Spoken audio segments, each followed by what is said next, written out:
രുക്മിണീസ് ഗാർഡനിങ്ങിൻ്റെ പുതിയ എപ്പിസോഡിലേക്ക് എല്ലാവരെയും സ്നേഹത്തോടെ ഒരിക്കൽ കൂടി സ്വാഗതം ചെയ്യുകയാണ്.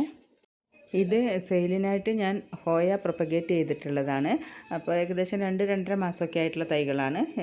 പക്ഷേ ആദ്യമായിട്ട് ഇത്രയും ചെറിയ ചെടിയിൽ ഒരു പൂ വിരിഞ്ഞ് കാണുന്നത്. അപ്പോൾ ഇത്രയും നല്ല ഒരു മനോഹരമായ പൂവ് ഇത്രയും ചെറിയ ചെടിയിൽ എൻ്റെ സെയിൽ പ്ലാന്റാണിത്.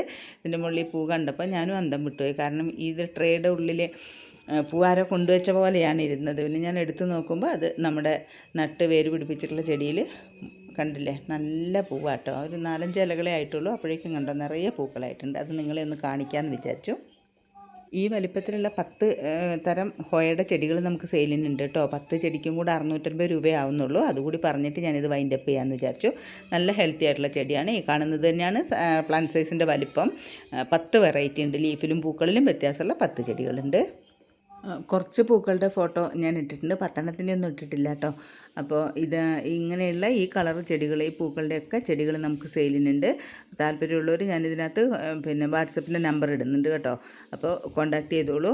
ഹോയയുടെ പേരും മറ്റുള്ള വ്യത്യാസം അതിൻ്റെ തൈകളും ഒക്കെ ഞാൻ കാണിച്ചു തരാം. ആരെങ്കിലും ആവശ്യമുള്ളവർ വാട്സപ്പിൽ കോൺടാക്റ്റ് ചെയ്തോളൂ കേട്ടോ. അപ്പോൾ ഇതിൻ്റെ തൈകളും നമ്മൾ സെയിൽ ചെയ്യുന്ന ചെടികളെല്ലാം കാണിച്ചു തരാം.